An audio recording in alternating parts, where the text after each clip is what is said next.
Hey guys, Stealth here. Welcome to the high seas of World of Warships. I'm here in my New Mexico Tier 6 US battleship, and this is a ranked game. The ranked season has kicked off, and I'm not high enough in far as ranks go to make sure that I can play with the higher tier ships. So, I'm here in my New Mexico Tier 6 in a Tier 6 and Tier 5 game, and in this game you really have to play well. Otherwise, your team just collapses. And of course, those things are not exactly related. Those things are not exactly immediately tied together, but sometimes you can have some really intense games in these situations. Now, the New Mexico is not exactly fast. And this is something that you have to keep in mind, as it means that your maneuverability is limited. And that means that you have to make sure you go directly to where you need to be from the start. Otherwise, you may find yourself lacking out on conflicts or not really being able to help out in situations where you are most needed. So I say, look guys, I'm going to push directly for B up there to make sure I get to where the conflict is. And let's focus the enemy destroyer, the enemy cruisers, so that our destroyer has a bit of an easier time. Now, what this guy Marinero 2013 is doing, I have no clue. I am thinking that he's probably a bot, as you're going to see him just head up this side of the map, park behind this island, and do absolutely nothing. No clue what he's going for, no clue what his plans are, but he just, I don't know. He just goes off and dies. So we're basically 5v6, and a situation like this, where you do not have a destroyer, you are seriously at a disadvantage. Especially considering that the enemy team does have a destroyer, this Farragut, commanded by Lamaxis. He's a really good player, as turns out later throughout the match. Anyway, we have a bit of a clusterfuck going on here with the cruisers. Ooh, the replay system is still not exactly forthcoming. I'm not sure what that Omaha is doing. The Omaha, for some reason, sailed directly... Oh god, this replay system. The Omaha sailed directly to the right, cutting off the Bajani, as the Nuremberg is already firing. But there's nothing to fire at. He's just blind firing, but by firing, he does give his own position away. So when I saw this happening, first with the Omaha going off, and our destroyer just heading up over to the left of the map, and then our Nuremberg firing into the blind. I was just like, oh, it's one of these teams. Now, first target is up. Nuremberg at almost 17 clicks out. I found that the New Mexico is not particularly accurate at these ranges. Some of the Japanese battleships are pretty accurate, but I just managed to land all my shells around the bow of the ship, not actually hitting anything.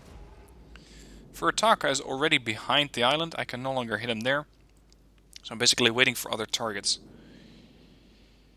And our entire team is pushing directly for C. I'm not going to head to B if our destroyer is all the way over there, because without a destroyer escort, a battleship is just one huge destroyer target. It's a huge torpedo magnet, and that is something that the Farragut will also try and go for. Fire off a couple of my batteries, trying to hit the Nuremberg. If I can get a hit, I'm going to fire again. And we get a little bit of damage, but no Citadel, just 2,000. What are we even talking about? Battleships can do way better. More shells going in. You can see the dispersion of these things is huge. And although I'm firing pretty much exactly the same trajectory, and the ships haven't moved that much, they haven't been zigzagging, you just completely miss your shots.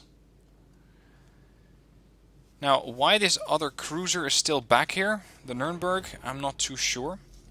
And at this point I'm saying, look, let's just report this destroyer as a bot, because what the fuck is he up to? So instead, let's focus on the fight and get some shells in.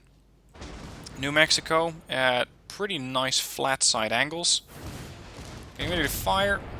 Guns fired and immediately turn away. I want to try and get away from a broadside position to make sure I don't take a full broadside from either New Mexico or these cruisers. which, although they are not likely to citadel me at that range, if at all, they are pretty damn capable of putting me on fire. And you can see that the New Mexico is a pretty agile warship, but it is not quite agile enough to dodge all rounds, or all shells.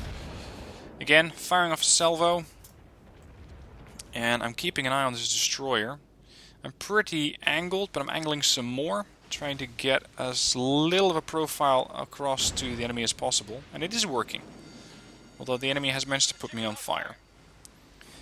Now, I have a very highly skilled captain on this ship. I'm using premium consumables, I'm using all the advantages I can get, so I have a repair team that is only on a reload or a stand down of 58 seconds. Really, really low.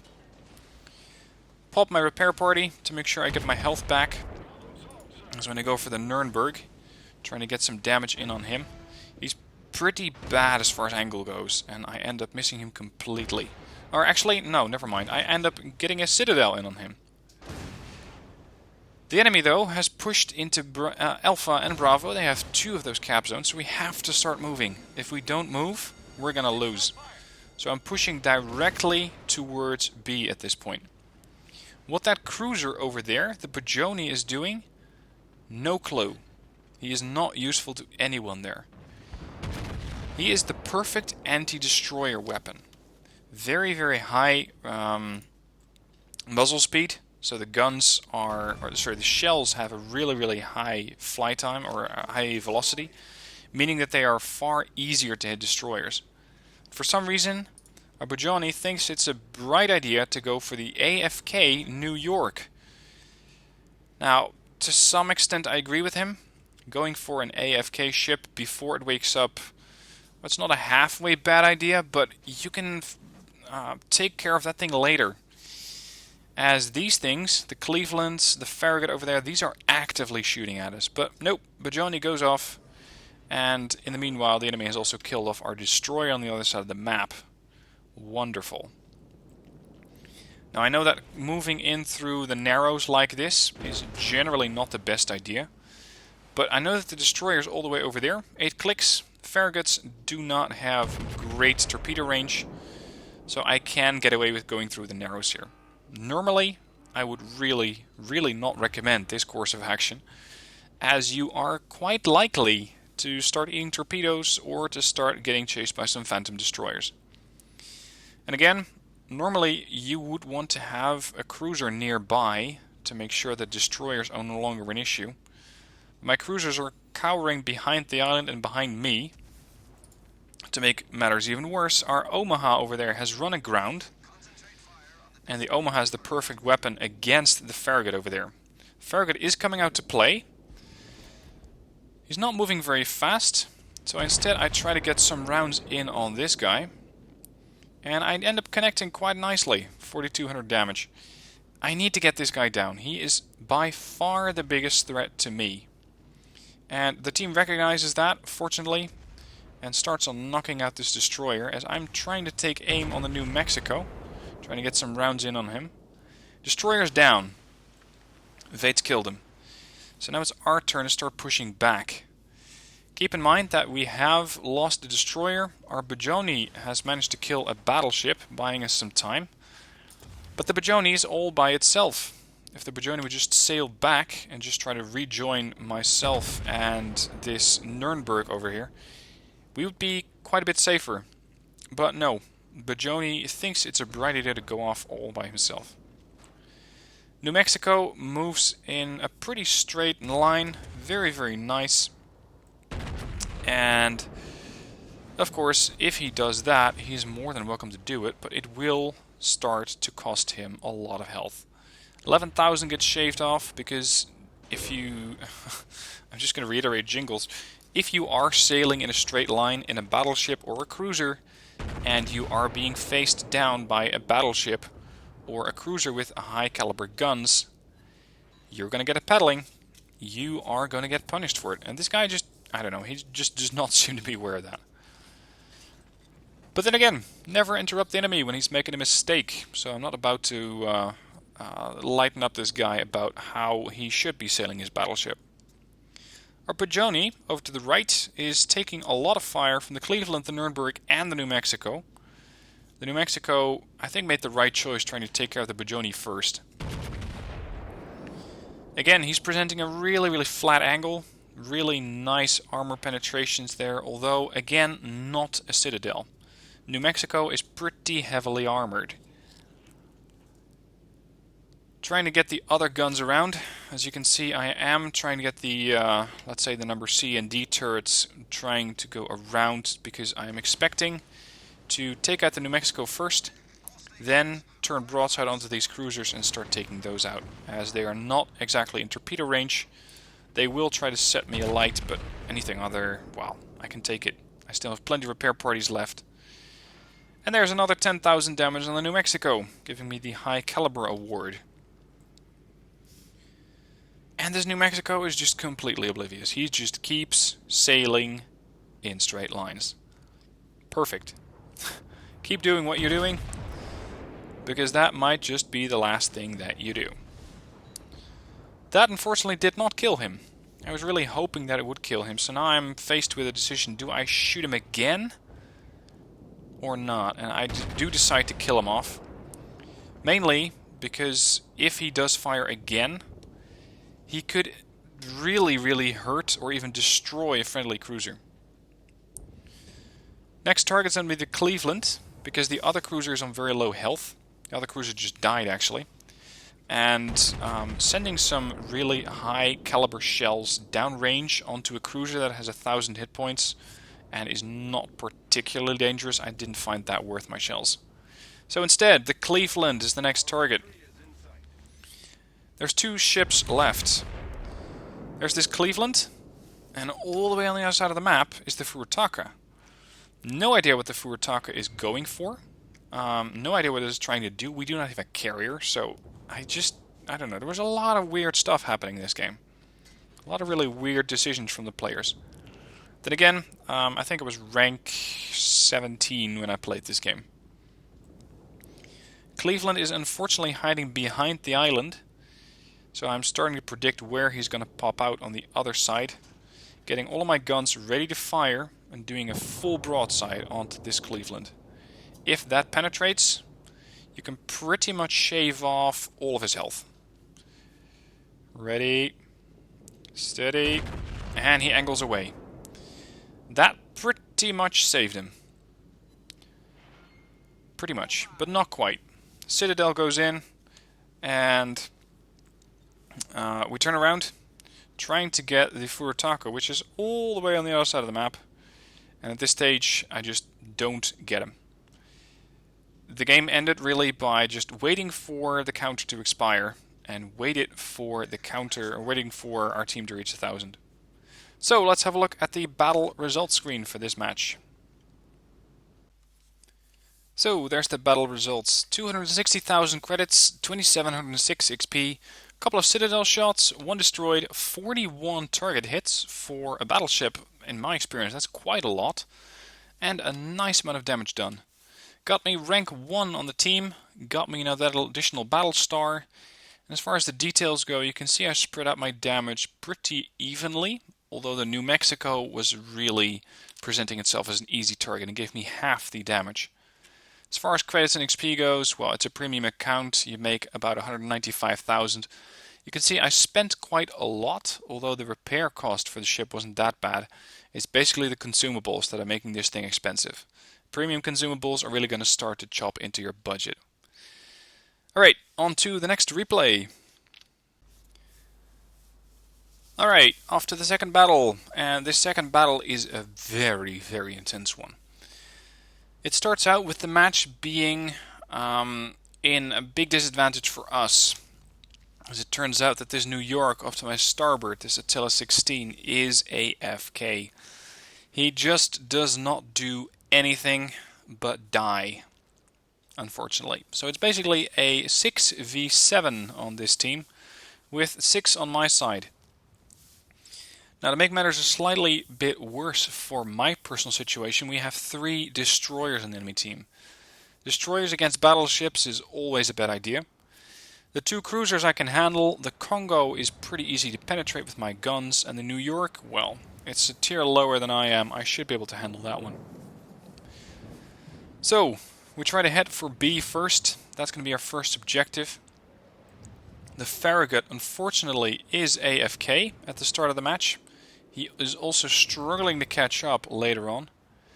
And for now, it's basically just the first couple of minutes of this match is spent in my very, very slow New Mexico, trying to get to where I need to be. The New Mexico, as most of the early the US battleship line, is slow.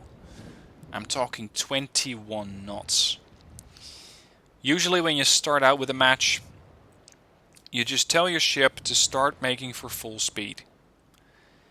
That's when you go and make a cup of coffee. You could even fly to Colombia, get some new coffee beans there, get a fresh brew, fly back, make your coffee, go back to your computer, find that the battleship is still not in position.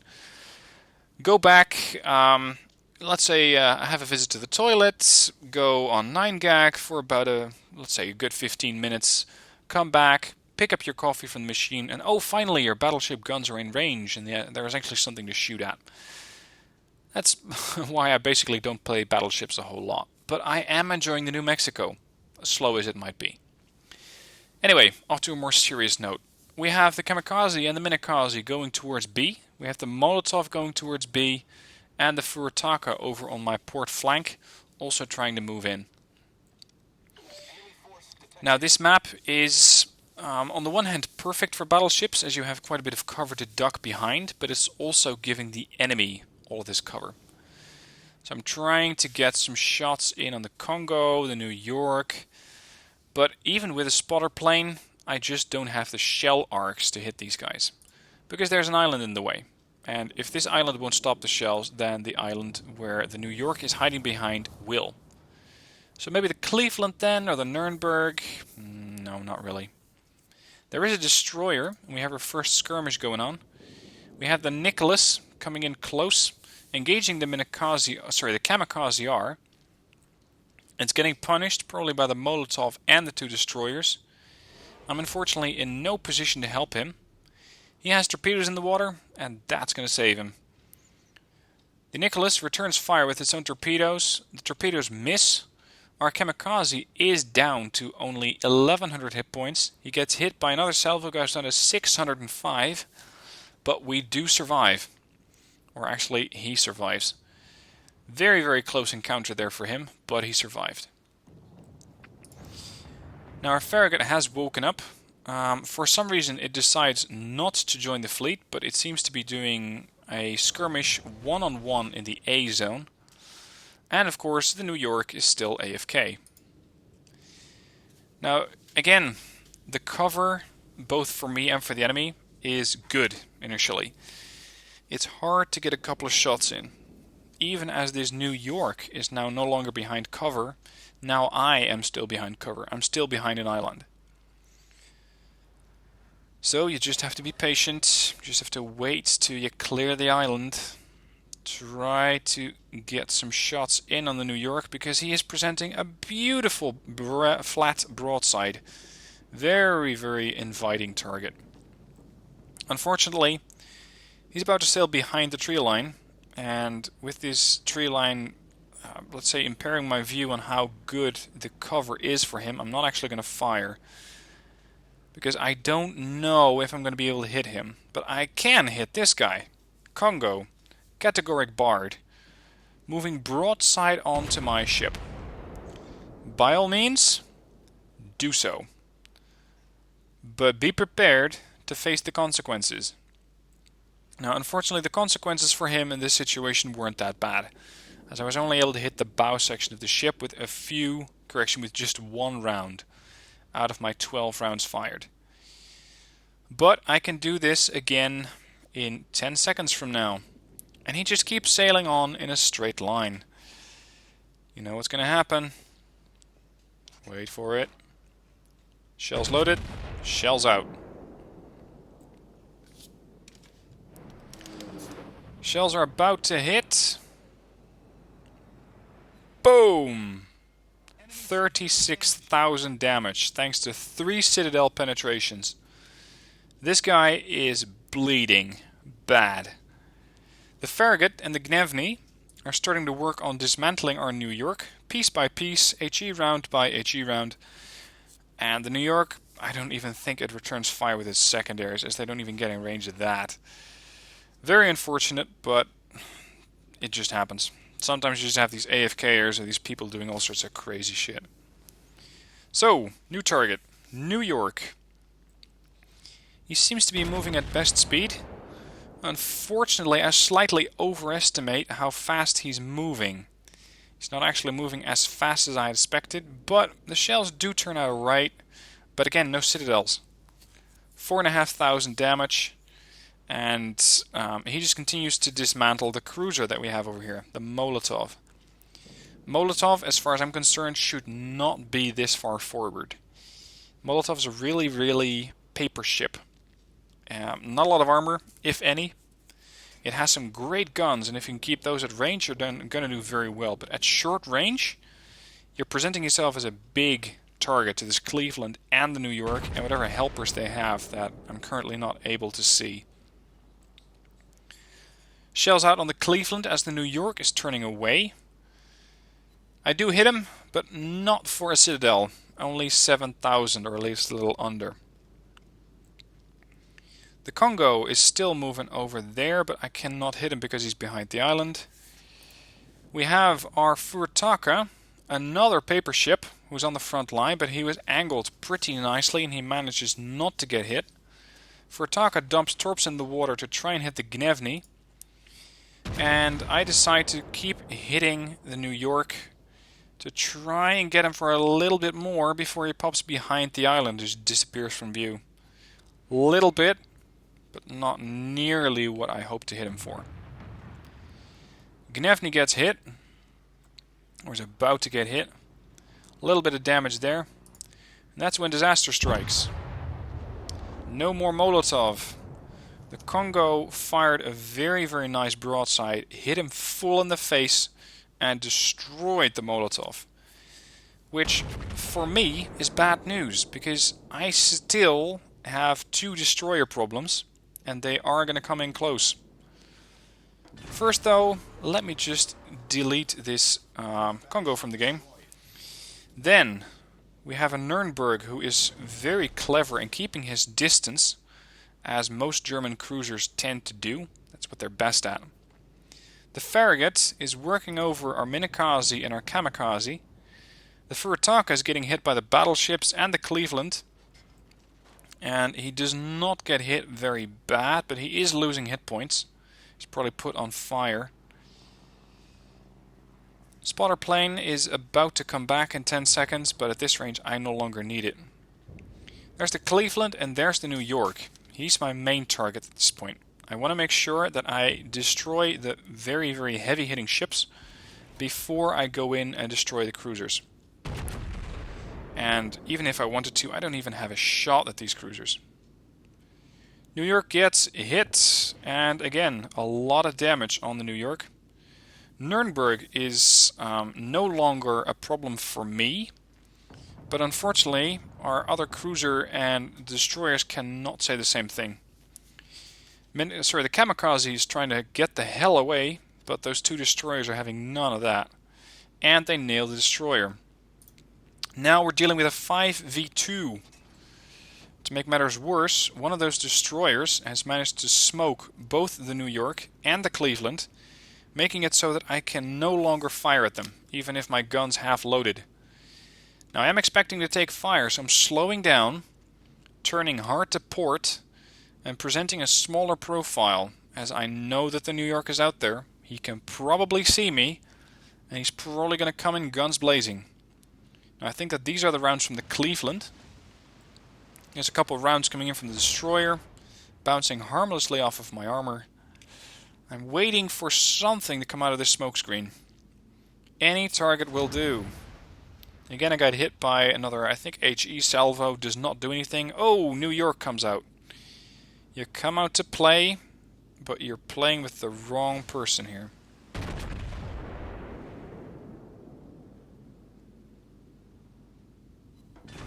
No more New York. So, 4v2. Of course, that's when the Cleveland decides to go completely pyro on me and he starts to put me on fire. I have full premium consumables on this ship. I have a 15-point captain on the ship, which is allowing me very, very fast repair times. But I cannot put out every single fire. To make matters worse, I also have a Nuremberg coming at me. And I have 2 destroyers off of my starboard, who are also engaging the Furataka. I decide to go for the Nuremberg, because the Nuremberg has a perfect broadside, and he regrets that, as he gets hit by 2 Citadel penetrations. Down to 4,000 hit points. And now I get to pick from pretty much just several different threats. I can decide to go for the Nuremberg first. That's where my guns are pointing. I can try to kill the Cleveland. Or I can try to go after the destroyers. Now, hitting destroyers is very hard. So instead I'm telling my secondaries to go and try and hit the destroyer, as my primaries will finish off the Nuremberg. Nuremberg, in a desperate move, tried to fire at me with torpedoes. Torpedoes ran out of range, and because I turned, they didn't quite hit me. Cleveland turns away, heads behind the island, but with his high shell arcs he can still hit me. The Farragut has run aground, but not before he got his torpedoes off. Very decent spread, a bit wide. I think he could have hit me a bit better than that, but 2 torpedoes strike my ship. I instantly lose a lot of hit points. Furataka is getting mauled by the Gnevny, which at this range it can definitely do a lot of damage to. It returns fire, but it has also run aground. Everyone seems to run aground. I get a bit of damage in on the Farragut, but not nearly enough. I try to switch back to HE. And this is where I'm stuck between a rock and a hard place. I have 2 destroyers in front of me. They can damage me with torpedoes, or I can present myself as a smaller target to the Cleveland to make sure I don't get put on fire every 15 seconds. I choose to go for the destroyers. They are less of a problem, but I do have 2 turrets in the back of the ship, which have not completely turned around yet. Cleveland sees it coming. I damage him a little bit and put him on fire, but of course he can put that out right away. Farragut, right up ahead. I cut him in half, and now I'm in a very bad place.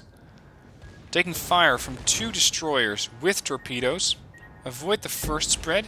I get hit by 1 torpedo from the second spread, and that's when the Farragut fires again. Again, down to 6,500 hit points. The Furataka has died. I tell the secondary armament to go for the Gnevny. First rounds are going into the Farragut. The secondaries nail the Gnevny, getting me at close quarters. The primaries hit the Farragut, nailing the Farragut. That's when I'm down to 57 hit points. I get close quarters, double strike, and Kraken. I'm thinking, well, I might actually be able to get away with this. Unfortunately, that's when I get put on fire. And this is when you really start to go, okay, do I fire? Do I wait for all my guns to reload? Do I switch to AP? I don't know. But this is when the Cleveland just completely nails me and we lose the game. Now I may have lost the game, but at least I went out kicking. 35 target hits, 4 incapacitations of modules, 5 ships destroyed, 5 ships on fire, 7 citadel hits, 1 base defense, 132,000 damage. Team score, 1,479 hit points, which is a lot more than the second person on my team. If that New York would have been active, it would have probably been a completely different story. He would have probably done very, very well. Or at least I'm hoping, because we really didn't need that much more in the sense of damage output. I did as much as I could to carry the team, but it was just not enough. Detailed, most damage done to the Congo, thanks to all those citadels going in. If you present me with a battlecruiser with a flat side, I will penetrate the armor. That's exactly what happened. New York, quite a bit of damage. The Nuremberg, almost a complete kill just by me.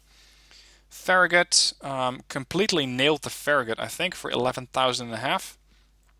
Gnevny a little bit of damage and a lot of damage on the Cleveland.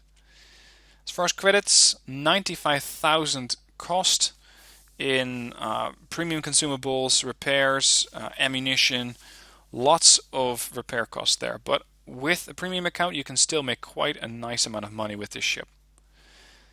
So, there you have it. Those are my battles with the New York. The rank battles, some people find them very, very frustrating. I just find the wait time frustrating. But you can get a load of signal flags with it.